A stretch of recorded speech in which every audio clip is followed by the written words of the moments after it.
We haven't seen any new Castlevania games in over a decade, and there wasn't a single hint that there was any work being done on a new game, despite the popularity of the Netflix animation adaptation. So imagine my surprise when, in the middle of being hyped about finally being able to play Metal Gear Solid 4 on PC, the Castlevania logo popped up. Here, we'll explore 10 major confirmed things about Castlevania Belmont's Curse.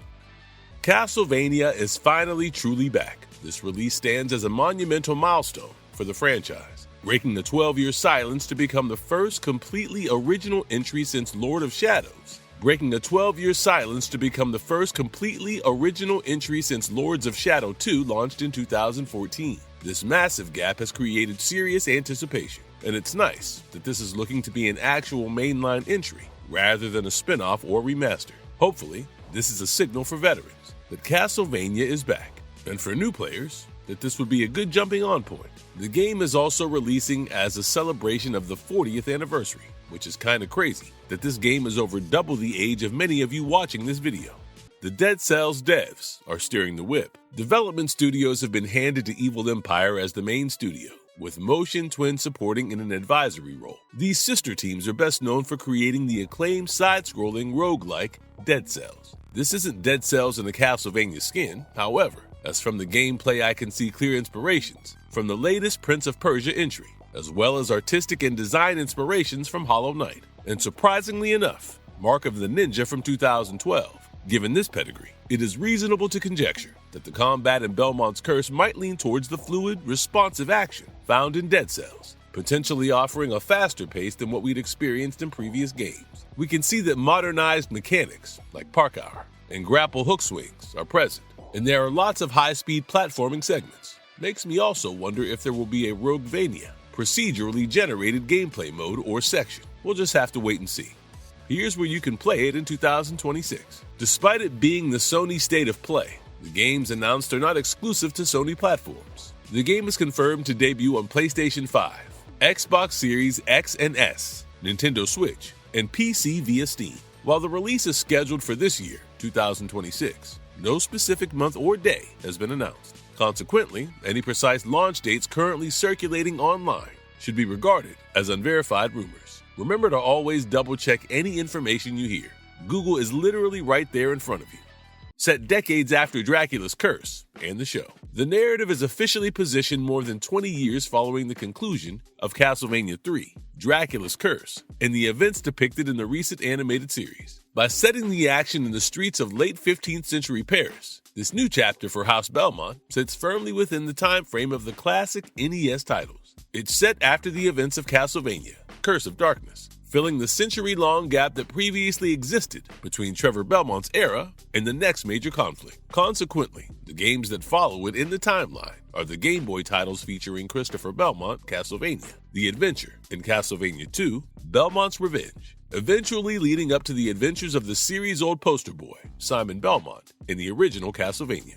15th century Paris becomes a nightmare playground. A new chapter for House Belmont is being written in bloody red ink within the streets of 15th century Paris. The historic capital has become a besieged war zone, attacked by monstrous creatures while a mystical castle looms overhead, threatening to plunge the Parisians into eternal darkness. This urban French setting offers a stark contrast to the series' traditional Transylvanian landscapes, trading isolated mountain forests for a dense, Gothic city under invasion. As Assassin's Creed Unity has shown us, Gothic Paris creates a very tight and cluttered setting that makes for an excellent traversal and besiegement setting. And with the new park hour abilities we've seen, it seems the devs are planning to make full use of it. I also hope that game utilizes French mythology to create new and unique monsters. One of my favorite monsters from mythology is the Tarrasque, and that is purely because of the SCP-682, the best interpretation of the Tarrasque. I really do wish to see a Castlevania version of this classic mythological monster from French folklore.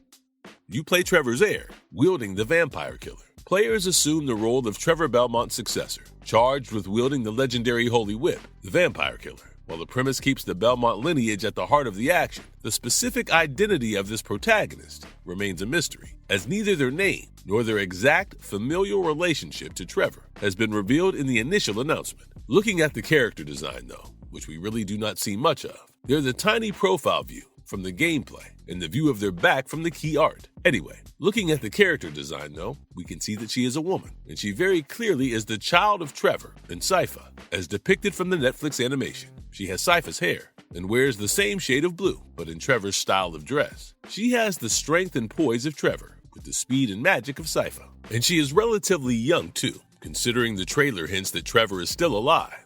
And maybe the scarred, bearded man we glimpse at during the trailer is Trevor. So, will we see Trevor and Sypha in the game? Interact with them? And what about Alucard? Questions that will have to wait until the game releases. The core loop: gear up, cast spells, dive deeper. The fundamental gameplay loop centers on mastering a variety of weapons and spells to effectively arm oneself against foes. This part of the game is distinctively later Castlevania, as you don't really cast spells in the classic era games. This gameplay loop should be familiar to anyone who played Dead Cells, or really any modern Metroidvania, because this game is shaping up to follow the formula of the modern Metroidvania, as opposed to the slower and more carefully thorough explorations of the Symphony of the Night era, where you can find secrets that grant overpowered items. Simply put, this new game will most likely be more balanced and based around build crafting than the previous games. Exploration is king. Rewards for the bold. The Symphony of the Night style exploration was from an era before the internet, where secrets and puzzles had to be teased out, and solving them was extremely rewarding. Now in the modern internet age, where people can just Google the locations of secrets and just breeze through the game, such an approach won't work with the average casual player. Ergo, the modern Metroidvania style, a hybrid of sought-in and classicvania styles, where there are a few core paths you can take, each of which have branching paths that offer different gear and loot. Konami has emphasized that the game's design is built so that a sense of exploration will favor the bold. This phrasing suggests that speedrunning the central path isn't enough. Players must actively investigate every inch of the sinister castle to succeed.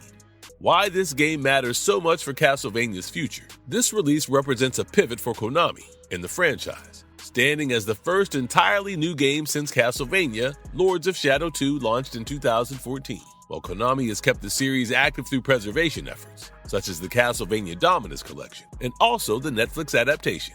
But by investing in original content after a 12-year hiatus, the publisher is effectively testing the market to see if the demand for Castlevania extends beyond nostalgia. If this game succeeds, we could see a proper return of the franchise. This would hopefully also be a good jumping-in point for new players who have watched the Netflix show and doesn't know anything else about the franchise. It is a smart choice, and the resurgence of popularity of Metroidvanias, like Hollow Knight, means that more casual audiences now are open-minded enough to play a retro-style game like Castlevania. Having it set immediately after the events of the show will allow these new players to experience the story of the Belmonts and Dracula without needing any of the baggage of the previous games. It's sort of a soft reboot, if you will. And here's what we still don't know yet. The press release establishes the developer, platforms, setting, and broad timeline, but leaves significant details shrouded in mystery. The protagonist remains unnamed, described only as Trevor Belmont's successor. Despite the developer's history with Dead Cells, there is no explicit confirmation regarding whether the gameplay will adopt a roguelite structure or adhere to a traditional Metroidvania format. Furthermore, specific details on progression systems are absent, and while a 2026 release window is confirmed, no exact launch date has been provided. We were able to speculate a lot about this game from this 1.5-minute trailer, but remember that most of this is speculation. We'll keep an eye out for any new information about the game.